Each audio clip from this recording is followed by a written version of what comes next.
Blog Talk Radio.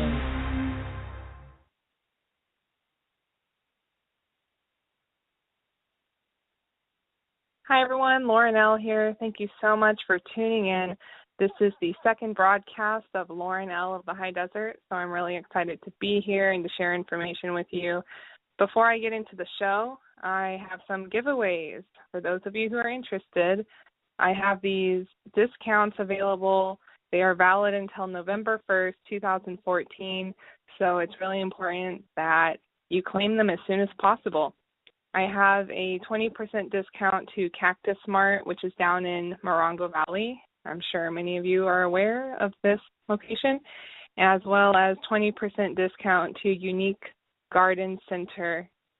I do not know the exact location of this particular garden center, but again, 20% discount. So for those of you who are looking to plant something this season, these are some really great offers for you. So you can get a hold of me at email laurenlhighdesert@gmail.com. High is spelled H-I. You can contact me on Facebook. I have an official page up called Lauren L. of the High Desert. And you can also email me directly through my website, laurenlofthehighdesert.com. Today I'm going to be going over various events that are coming up in the Morongo Basin or that impact the Morongo Basin, and I'm also going to cover events that I recently went to. One of the big events that I've been getting emails from about, actually I've been getting emails from the Morongo Basin Conservation Association, is the Desert Renewable Energy Conservation Plan Draft Public Comment Meeting for San Bernardino County coming up tomorrow. So this is the first thing on my list today because it's tomorrow. So I hope those of you who are available or have time tomorrow can attend. Again, this is the Desert Renewable Energy Conservation Plan Draft Public Comment Meeting. This will be going on from 2:30 to 6:30 in Victorville. Actually, here, I'll just read you the schedule and let you know what's going on. So there's actually transportation provided tomorrow. For those of you who would like to go to Victorville, you can carpool. You can contact Peggy Lee Kennedy.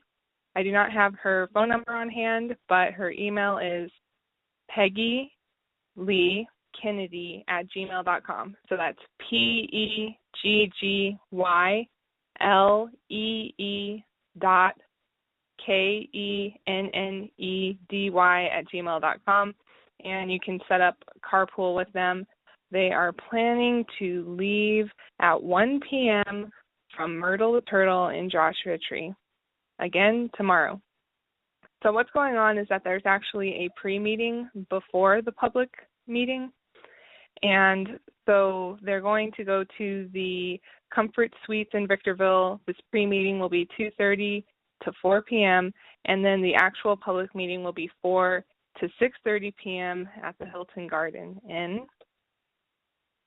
I personally have not been following this event specifically. I don't know much about it, and on the most recent email that I received, there isn't much information about it either, but if I was available tomorrow, I would be going to this because it sounds like a lot of fun and sounds interesting. So again, contact Peggy if you're interested. And some other events coming up relating to the DRECP, that's what they shortened it to. On Wednesday, November 5th, there will be a meeting called Wildlife Corridors in conservation lands in the California desert, how the desert national parks are connected. This will be at 5:30 p.m. at the 29 Palms Inn. And if you can't make it to this meeting that's going on tomorrow, you can actually get a free DVD copy of the draft meeting. It will be available at the Oasis Office Supply in Yucca Valley Saturday, November 1st. As well as at Windwalkers in Joshua Tree. So that should be really interesting. And again, if you have the time, you should go because it's good to support these meetings and to show up in numbers so that people know that it's an important thing happening. Another interesting event going on right now in the High Desert is that the school board, actually it's the Morongo Basin Unified School District, chose a solar vendor for installing solar on the school district facilities. So this is really important because this is the largest solar installation that is going on in the Morongo Basin, again, for the school district. And I actually went to the meeting a few weeks ago where I did see the vendors give their each individual presentations about what they have to offer the school district, why they are reliable, why the school district should choose them. And it was really interesting to see their different presentations. And what was most interesting actually was at the end when the financial analyst, I don't know what the term would be for him, but someone did a financial analysis at the end to really point out the pros and cons of each company in terms of maintenance fees and predictions of the financial gain in the future. So that was pretty interesting. But the company that they ended up going with is NextEra/RGS. And there is some controversy around this. It actually was a very close vote when the board had a meeting in terms of which vendor to go with. And I posted the article. The coverage on this event is actually from Z1077. I posted it on Facebook. So you can pull up this article and read more specific detail about what went on at the meeting and what the controversies were. There were quite a few controversies. I'm not going to get into it because it's pretty technical and I don't want to misquote anything. And on top of that, this particular article has a pretty in-depth comment coming from Marina D. West, who is from Landers, and she is a member of the Morongo Basin Unified School District Solar Committee. So she gives a lot of information about why she made the decision she did and what the board was actually looking at when they made their decision. So that's very fascinating. Again, largest solar installation happening in the Morongo Basin, and I know this is a big deal. I went to College of the Desert down in Palm Desert in the Coachella Valley, and I remember right after I left, they had installed solar, and I just thought it was really interesting that they did that, and they actually had shade. I think I was impressed by the solar, but also the shade over the cars was pretty interesting because I remember parking my cars out in the sun over a period of 2 years. I actually would park all the way in the back of the parking lot specifically for shade in the trees. I didn't care how far I had to walk. So pretty exciting news there for the school district. This past Saturday, I went to an event called Meet the Candidates. It was on October 25th, 2014. It was held at the Sportsman location here in Joshua Tree, and it was hosted by Z1077. This was a really interesting event because it comprised of all the different candidates that are running for the different boards in the high desert. So I don't have the event list available or the event page available right now. So I was going to list the different boards for you of who was represented there. But there were the candidates there running for the High Desert Water Board, the Joshua Tree Water Board, the Yucca Valley City Council, 29 Palm City Council. So those kind of groups, the groups that play a critical role in the development of our communities up here. And I've never been to an event like this before. It was really interesting. There were all kinds of tables set up, and each candidate had their own table, and they passed out items specifically promoting them, pens or pencils or candy or, whatever they had to catch attention. And I talked with a number of candidates there. The most interesting one, I'd like to point her out because I actually really enjoyed talking to her, was Gina Orban, who is running for the High Desert Water District Board. She was very informative about what's happening in Yucca Valley right now in terms of the sewage installation, had a lot of information, went above and beyond in answering my questions, and had specific details, specific dates of when decisions are made in the past that are currently impacting Yucca Valley, why Yucca Valley is having the issues that it is having. So that was my favorite conversation of that whole event. And again, Gina Orban, very informative and knowledgeable of what's happening in Yucca Valley. So I hope that they have this event again, because it just made it so easy to talk to the candidates. And I think I was one of the youngest people there, and I went up to a number of candidates. I didn't get to speak to all of them, but my primary question was, what are the highlights in your whole campaign? Like, what is your emphasis? And it was interesting how they addressed my question. Some of them knew exactly what their passions were and what they wanted to change, but some of them kind of sugar-coated it, didn't really give me specific detail as to what they wanted to do. And so it was fun to communicate with them, and I've never done that before, never talked to candidates like that. So hopefully that happens again, because it's really entertaining to question people and analyze their responses. I will tell you that. It's been brought to my attention from Nelson of the Climbing Life Guides, which is a rock climbing service here in Joshua Tree, that the United States Department of the Interior has sent out an update that there are proposals for increasing the fees for Joshua Tree National Park. I don't know if this is surprising to many of you, but I'm letting you know anyway. The National Park Service, this is coming from the actual letter that was sent. The National Park Service makes every effort to limit fee increases and ensure the greatest amount of public access to the nation's public lands. The park last increased user fees in 2006 and camping fees at campgrounds in 2007. Since then, money raised from those fees has funded dozens of programs around the park, including improvements at all of the campgrounds, road and trail maintenance, exhibits at visitor centers, and scientific research projects. I thought it was interesting that the last park fee increase was in 2006, because I know many of you probably keep up with the national park news more than I do, but I recall not too long ago there's been a lot of havoc going on with the national parks. So again, I was surprised that the fees were last increased in 2006. But to give you some specific numbers, the current entry fee into the park is $15 a week. That's per vehicle. And the annual fee is $30. The proposed fee increase is to go up to $25 a week per vehicle and to increase the annual fee to $50. I thought that was quite a big jump for the week, because I think most people visit the park for a day, maybe for a few hours. I remember coming up to the park myself when I was in Desert Hot Springs, and we would only come up for, a few hours in a day sometimes. We never stayed overnight or stayed very long, and so $25 for, a few hours at the park seems like quite a bit, in my opinion. There are other entrance fee increases. The current fee for a motorcycle is $5.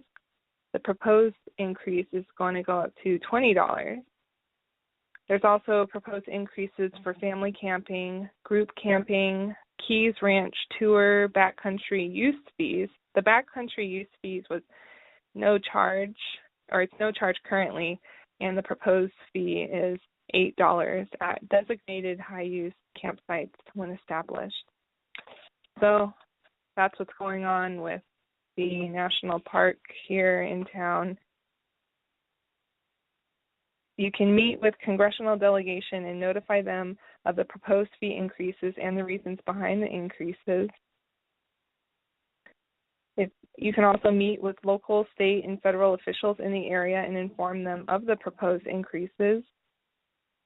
If you want to get involved with this further, this is coming from the letter, you can contact with partner groups, stakeholders, and local business owners to apprise them of the proposed fee increase in the fall of 2014.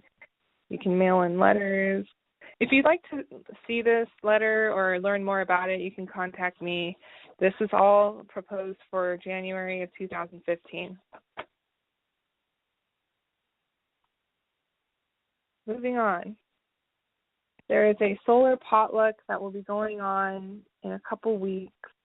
Let me pull up the specific information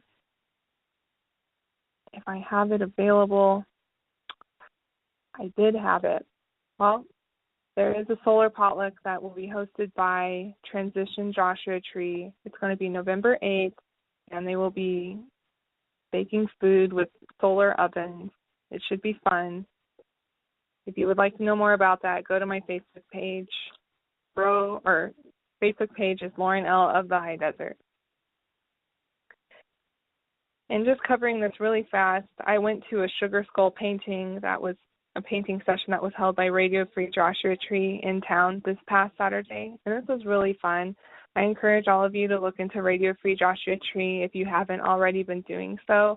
They have so much going on in the high desert up here, a lot of entertainment, but it was really fun I actually have a sugar skull and paint it, which this is connected to Dia de los Muertos, a pretty phenomenal holiday in South America and here in the United States.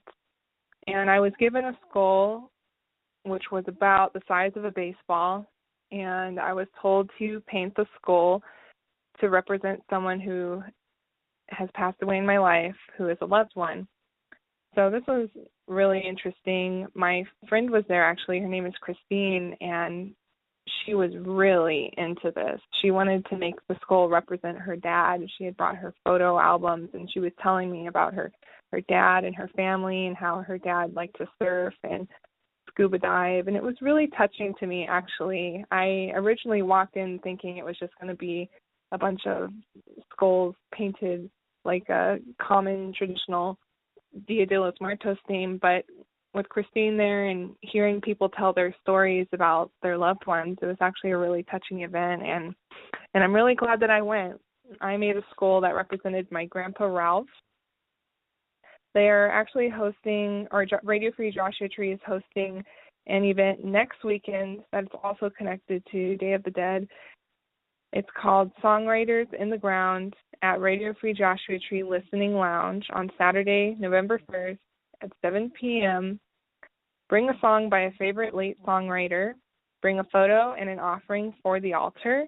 Steal a few pennies and bring some living love for the station. This is a benefit event. So that sounds like a really fun event for those of you who are interested in music or just want to give tribute to anyone in your life, anyone that's important. I mean, even a pet. People give tribute to their pets. I know that's a big thing. So that covers the local news at this point in time. If there's anything that you would like me to share on the broadcast, just let me know. Again, I introduced my email and all my contact information at the beginning of the show. I'm always looking for what's happening up here in the high desert. I primarily focus on renewable energy, commercial development, water management, waste management, topics like that. But again, I also like to introduce art events such as what's hosted by Radio Free Joshua Tree. And this brings me to something else I did this weekend. And I know it's a big event going on this weekend. I'm pretty sure all of you have been hearing all about it, but it is the art tours. I've been hearing about it for months. I'll just give you a tidbit of information on this. I've been hearing about art tours for months now, and I've never been to it before, didn't know much about it. But the other day, on Saturday, I was driving around town, driving around my neighborhood, and I see all these signs that say art tours, and they're pointing in all these different directions. So it just clicked in my head. I was like, oh, that's what art tours is. So people are actually opening up their homes. Wow, that's cool. I actually went to someone's home up here in my neighborhood, and it turned out that she was an artist who is based here in the Joshua Tree area. Let me see if I don't have her name on hand, but I did write a blog about her. She's included in a blog I put on my website. And she paints and does different mediums. And she told me specifically that she moved up to the high desert because of the art tours. So I thought that was really interesting. And I was able to see her artwork. I was able to see the studio that she works in. And it was just really nice to be able to see that side of an artist. And, I think that's something that we don't get to see very often. It's pretty obvious. There's constantly art gallery showings and going to art galleries to see artwork. But the art tours is interesting because not only do you see the artwork, but you get to see the location of where the artist is when they make the artwork. So it just kind of brings the artwork to life because you get to understand what type of atmosphere they're in, maybe what type of feelings they have, because the desert is obviously a really serene and peaceful place. So we get to see this foundation that, influenced the artist. But yeah, this is a really big event going on, and I was reading about the history of it, and it's been said that this is the largest art event to go on in the high desert.